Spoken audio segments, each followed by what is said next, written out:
I am a collector and discarder of hobbies. I've played with electronics, learned tiny bits of languages, dabbled in cheese and winemaking, gardening, sewing. My curiosity has known few limits. As a kid, I would look something up in our Funkin' Wagnalls encyclopedia set, and I would spend hours flipping through volumes following the hyperlinks at the end of the articles to related articles. You couldn't click on those hyperlinks, by the way, for those of you that are younger, right? But some of you know what I'm talking about. As Amelia likes to say, I'm just so curious. So I've always known a little bit about lots of different things, but only a few things with any real depth. Only a very few areas where I've developed any real skill. When we were first married, Jessica was in grad school at UNT for speech pathology, and she came home one day and found me reading one of her textbooks. I thought she would be thrilled. I was interested. We could talk about things. But I saw her jaw tighten as she looked at me and said, "Just let me have something." Because of her studies, I learned to talk about phonemic awareness and to refer to stuttering as disfluency. I would inject myself into conversations with her friends from school. In other words, I became an insufferable know-it-all. The problem was I didn't know it all. I barely knew anything. I didn't really understand the things I was talking about because I am a dabbler, a dilettante, which is a word I can use if I want to sound even more insufferable. See, a real expert knows that there's much that they don't know. The advanced beginner doesn't know this yet. They've gotten to know one neighborhood on the map pretty well, that they think they can see the whole. And what they don't realize is that the rest of the map contains an entire continent. There are always exceptions, but in the few areas where I actually do know something, I have found that the true experts have tended to be the most humble, curious, and open, willing to learn from others and to share their knowledge. The advanced beginners, on the other hand, have tended to be the most overconfident, difficult, incurious, and closed off to learning new things. And it's not that you know nothing about a subject at all. You know a little bit. Maybe you've read an article. You heard a story on NPR, and now you're an expert. A little bit of knowledge can be a dangerous thing because it can inoculate you against further learning. It can kill our curiosity, make us defensive, blind us to the truth, even when it's staring us in the face. Much like the Pharisees in our gospel reading today.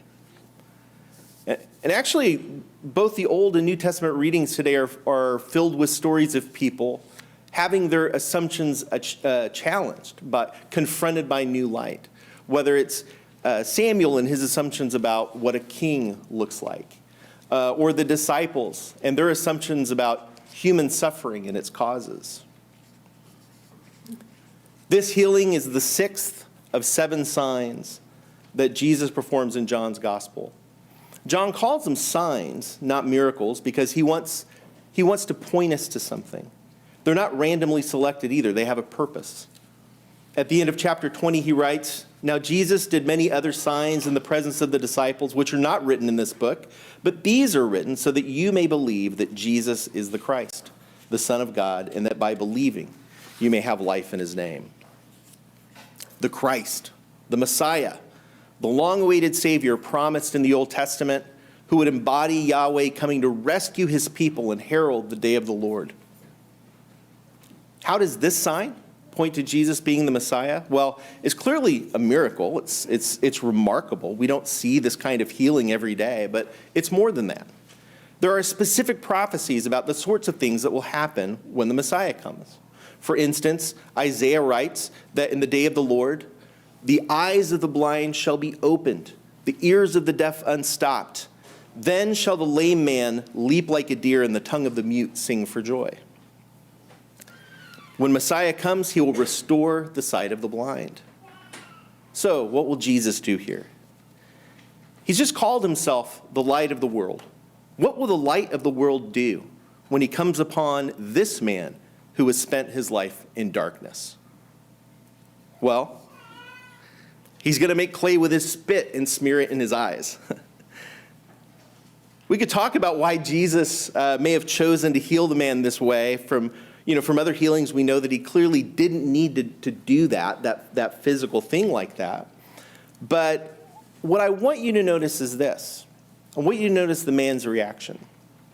As far as we're told, this man doesn't raise a single question about what Jesus was doing. Jesus smears mud in his eyes and sends him to wash in the pool of Siloam. He doesn't protest. He doesn't complain. He simply obeys. He is sent. He goes. He washes. He gains his sight. This healing is such a remarkable thing that when the people see this man return to the market, they can't believe it's him. It's impossible. This can't be him. It must be an imposter. But it is him. And they're flummoxed, gobsmacked. How do they explain this? So they decide to ask the experts. They take him to see the Pharisees. After all, the Pharisees were experts in the scriptures and religious things. They surely, if anybody can explain this, they can explain this. In fact, you know what? The Pharisees know Isaiah. They know the prophecies about the Messiah. Surely they will see this healing and recognize it as a clear sign that Jesus is indeed the Messiah, right? Oh, by the way, I almost forgot to mention, it's the Sabbath. The Pharisees had a whole set of oral traditions that they had built up as a hedge around the law of Moses. They didn't want to be exiled again for failing to keep the law, and they were convinced that until the entire nation was scrupulously following the law, the Messiah would not come. And this oral tradition, in addition to other things, meticulously spelled out all sorts of things you could and could not do on the Sabbath. Things like what sort of burdens an animal could carry, what kind of harness it could wear. Things that you couldn't do, like anything requiring kneading, making bread, or, for instance, making clay. Oh, okay, this might be a problem. Jesus, on the other hand, had little patience for their prioritizing of this oral tradition over people. He would say things like, the Son of Man is Lord of the Sabbath, and the Sabbath was made for man and not man for the Sabbath. He seemed to revel in provoking them by healing people on the Sabbath, doing something unquestionably good and miraculous in a manner that they disapproved of. Well, they can't see past this. They argue about it back and forth a little bit, but they can't reconcile the healing with the manner in which it was done. If the crowd in the market was initially blinded by their general skepticism, the Pharisees are blinded by what they think they know and understand. So they choose not to believe the story. He simply must be lying about having been blind. So they call in his parents to verify his statement. And when they confirm that, yes, indeed, he was born blind, the Pharisees call him back in to question him again.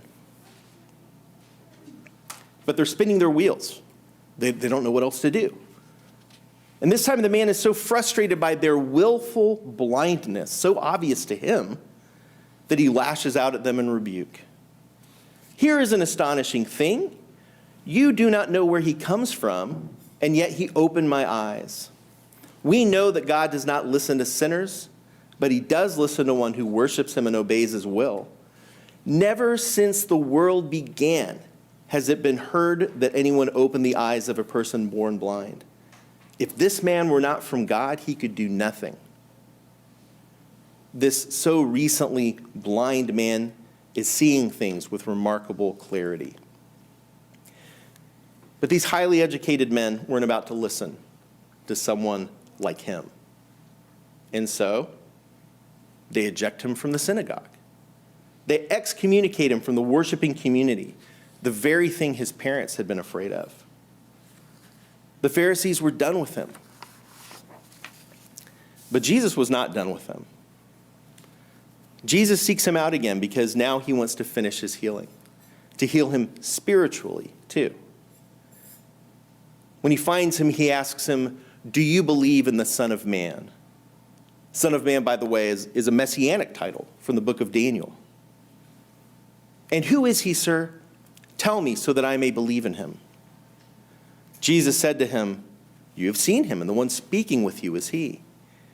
He said, "Lord, I believe," and he worshiped him. See, by owning his spiritual blindness, he's able to be open to receiving the truth. Some of the Pharisees were nearby listening in. They overhear Jesus say something about judgment and those who see becoming blind and the blind gaining sight. Surely Jesus doesn't mean to suggest that they are blind. After all, they know the scriptures. Jesus tells them, well, if you were blind, you would not have sin. But now that you say, we see, your sin remains. In other words, unless you turn and become like children, you will never enter the kingdom of heaven. Something he says to another group of people. They needed to let go of what they thought they knew and open themselves up to the truth standing before them.